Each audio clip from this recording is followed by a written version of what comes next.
se aprobó en su cuarto y último debate la ley que prohíbe el ruido, que regula el ruido en todo el territorio nacional.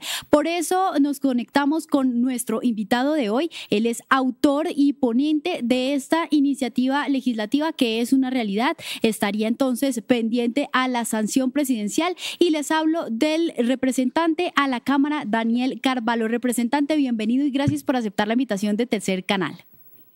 Muy buenas noches, muchas gracias por la invitación y un saludo a todos los telespectadores de Tercer Canal. ¿En qué usas tu energía? En Ecopetrol usamos nuestra energía para mitigar el cambio climático y así lograr cero emisiones netas de carbono en 2050, un compromiso impulsado por la transición energética. Somos energía que transforma a Colombia. Ecopetrol. Bueno, representante, en las redes sociales nosotros vimos toda una campaña digital en torno a la ley contra el ruido, una serie de pedagogía al respecto de lo que se quería lograr con este proyecto, pero es una realidad y yo quiero que empecemos por eso sencillo para que entienda todo el mundo que nos ve, que son tenderos, que están en el barrio, que salen de sus casas y quieren conocer en qué consiste esta ley. Representante, entonces, cuéntenos, ¿en qué consiste y cuál es ese impacto que tiene la ley en Colombia? Les cuento que actualmente 70% de las llamadas que recibe el 123, la línea de emergencia, se debe a temas de ruido. Esto tiene a la policía y a las autoridades locales completamente desbordadas. Además, sabemos por una encuesta reciente que contrató el propio Ministerio del Interior que una de las principales causas de riñas entre vecinos en todo el país es el ruido. ¿Mm? Sabemos además por la ciencia y la medicina que el ruido causa problemas de salud física y mental, impide descansar y todos sabemos que el que no descansa, el que no duerme, se enferma y cambia su rendimiento. En fin, tenemos el problema del ruido como un verdadero problema de salud pública. No es un capricho de unas señoras canzonas, sino que realmente la ciudadanía colombiana se está quejando y sucede que tenemos algunas normas al respecto, pero estas eran dispersas, eran incluso contradictorias entre ellas. Entonces nos dimos a la tarea en compañía del Ministerio de Ambiente y de funcionarios de diferentes alcaldías capitales del país mm, a construir una ley contra el ruido que le diera, primero que aclarara las responsabilidades, porque hoy en día uno ni siquiera sabe a quién llamar porque las autoridades se tiran la pelota entre ellas. Entonces, aclarar las responsabilidades. eh, Compilar todas esas normas que estaban sueltas en una sola ley.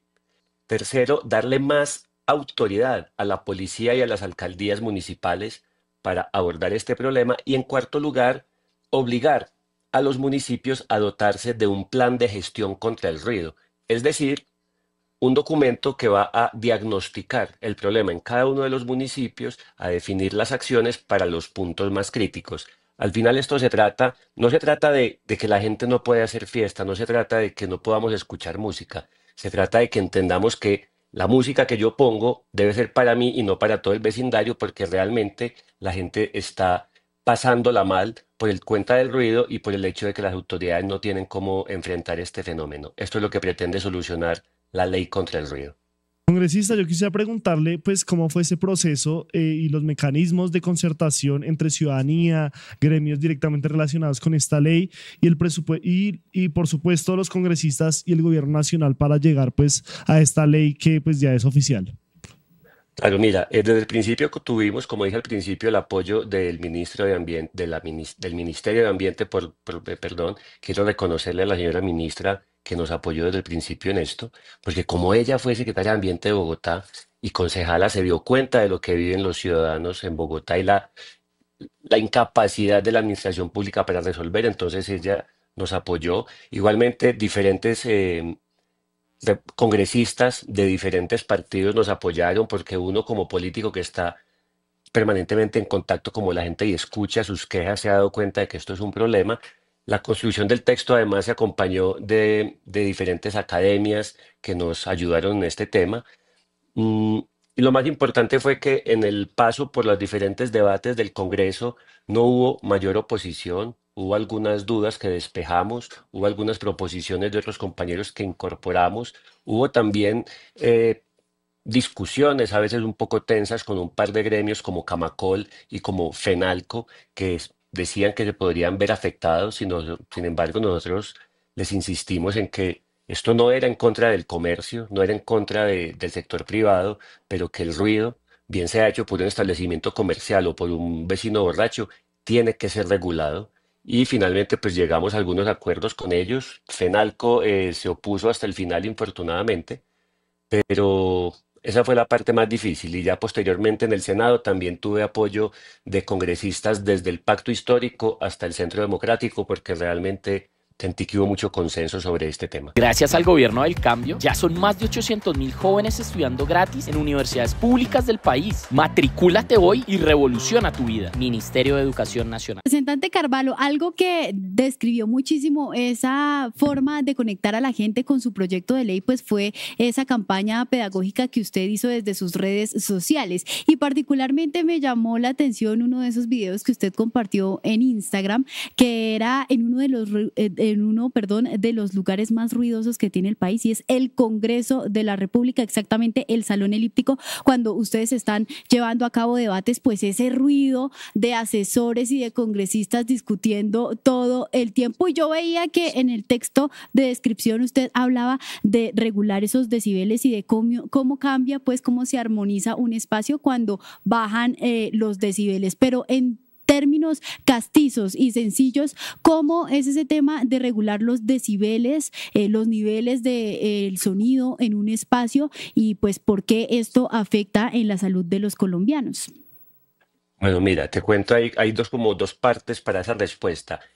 Colombia tiene una norma que establece cuáles son los niveles máximos de ruido permitidos, según el tipo de zona, es decir, si es una zona residencial, si es una zona comercial o una zona industrial, y también según el tipo, según el horario. Hay unos límites máximos para el día y unos obviamente más bajitos para la noche. Eso está en la norma nacional ya. Y el Ministerio de Ambiente, a partir de esta ley, tiene que revisar eso, a ver si hay que endurecerlo un poquito.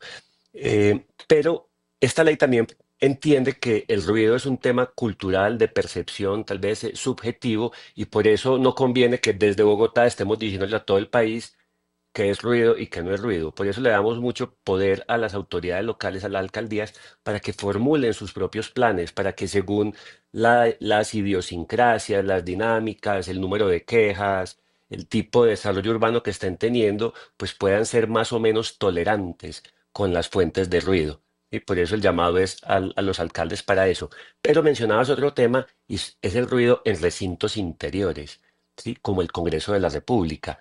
Eso, pues yo no puedo poner una ley que impida que se hable muy duro en el Congreso, ¿cierto? Eso no funciona así, pero sí conviene poner, estoy hablando con el presidente, un sonómetro que nos indique a los congresistas a qué grado de ruido estamos, y que nosotros sepamos que si estamos a 90 decibeles, como hemos estado muchas veces, estamos realmente exponiéndonos a un ruido que nos afecta física y mentalmente. Entonces ahí ya son más como actividades pedagógicas que yo voy a empezar a desarrollar el año entrante, por ejemplo, con el Congreso, con los consejos municipales, con las empresas de transporte público, para que nos ayuden también a educar al ciudadano, para que el ciudadano entienda que no está bien que vaya viendo sus historias de Instagram o su TikTok a todo volumen en el transporte público, porque yo no estoy metido en tu teléfono, no tengo por qué escuchar tu ruido. Entonces creemos que hay diferentes públicos a los que podemos ayudarles dándoles información, ideas, estrategias.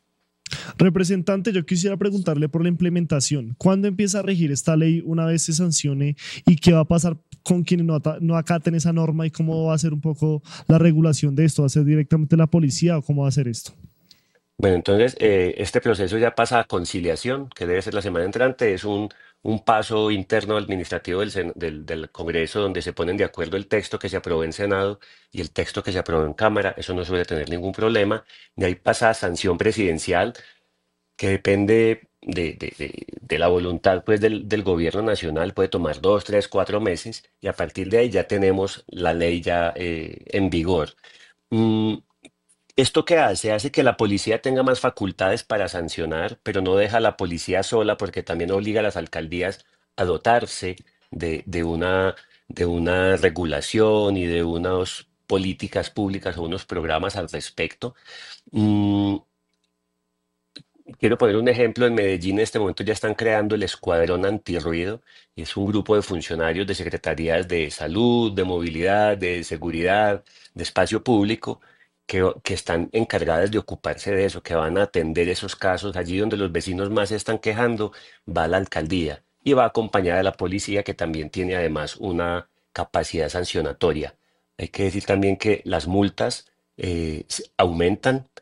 Creemos que debe haber un proceso pedagógico previo, pero si tú eres un mal vecino e insistes con ser la pesadilla del barrio y te lo han dicho y no haces caso, va a llegar la multa, y las multas se han endurecido hasta 8 o 10 salarios mínimos mensuales, que es bastante plata. Mm,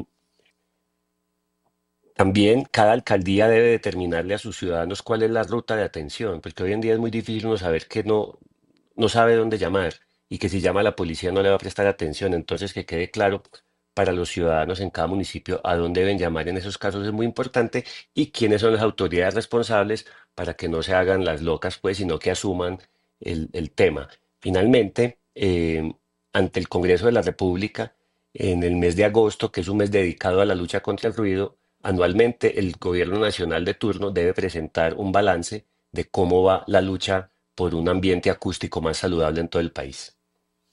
Oiga, representante, a mí me parece que se le viene un reto muy grande con esa ley, sobre todo porque Colombia es uno de los países pues más fiesteros, y uno sabe que en la cuadra de los vecinos pues está la rumba, está el desorden. Ahorita en época decembrina pues es cuando más uno escucha música por todo lado. ¿Usted cómo ha hecho? Es que me surge esa idea, yo quisiera que usted nos contara, si se puede, anécdotas de esa construcción del proyecto con un gremio que yo creo que saltó muchísimo con esta norma, que es el de las discotecas. Pues mira, de acuerdo en que Colombia es un país fiestero. De hecho, la Organización Mundial de la Salud determinó que Latinoamérica es el subcontinente con más problemas de ruido en todo el planeta. Si realmente somos un subcontinente bulloso, y está bien que seamos alegres, está bien que seamos festivos, pero de nuevo, si yo estoy contento, si yo estoy con amigos en mi casa, mi fiesta es para mí. La música no tiene por qué trascender las puertas de mi casa, porque es muy invasivo el ruido, ¿cierto? Tal vez a todos nos ha pasado que estamos acostados viendo televisión y ponen un ruido tan duro al lado que uno no puede, o que queremos descansar, que queremos dormir, tenemos un examen mañana, estamos cuidando a un familiar enfermo, queremos dormir un bebé, y que haya un vecino ruidoso es muy horrible. Entonces no se trata de quitar la fiesta, sino de que todos seamos responsables a la hora de hacer una fiesta, y así como bebemos con moderación para no embarrarla, pues también debemos utilizar el ruido con moderación para no ser la pesadilla del barrio. Entonces, por supuesto, los gremios de los establecimientos nocturnos estuvieron muy preocupados, igualmente los de realización de espectáculos. Con los de espectáculos no hay problema. A los espectáculos simplemente le pusimos el cumplimiento de algunos estándares, de algunas exigencias de mitigación del ruido, pero no pretendemos en ningún momento que deje de haber conciertos. De hecho, fíjense, puede parecer paradójico, en ese momento también estoy adelantando la ley de la música, que pretende promover la industria musical en Colombia. Mm, Pero en el caso de los discotecas y bares, pues ahí sí me tocó ser un poco de mano dura, porque ellos pretendían Sí. que fuera una ley únicamente pedagógica. Y pues no, una ley también tiene que tener herramientas de sanción y de coerción, porque eso es la potestad del Estado, y porque infortunadamente a la gente muchas veces, si no la multan, si no la cierran, entonces no hace caso. Y entonces ahí sí hubo algunas diferencias con Fenalco y sus establecimientos nocturnos, pero al final los congresistas entendieron que había que proteger el bienestar de los ciudadanos, y que un modelo de negocio no puede estar basado en la intranquilidad de un vecindario. En este momento les pedimos que compartan esa transmisión, que le den like a este video, por supuesto, que nos sigan en nuestras diferentes redes sociales que están apareciendo aquí en pantalla, que se suscriban a nuestro canal de YouTube, que le den me gusta a nuestra página en Facebook, y por supuesto a todas las personas que quieran seguir colaborando con la iniciativa periodística del Tercer Canal, lo pueden hacer a través de la línea Nequi y Daviplata que está apareciendo aquí en pantalla. ¿En qué usas tu energía? En Ecopetrol usamos nuestra energía para acelerar la transición energética. Por eso utilizaremos el hidrógeno verde para tener más recursos limpios y renovables. Somos energía que transforma a Colombia. Ecopetrol.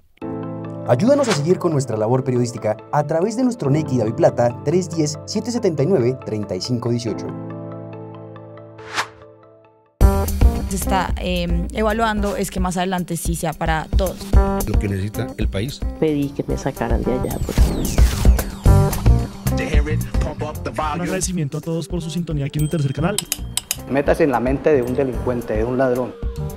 A una nueva entrega de periodismo sin corrección.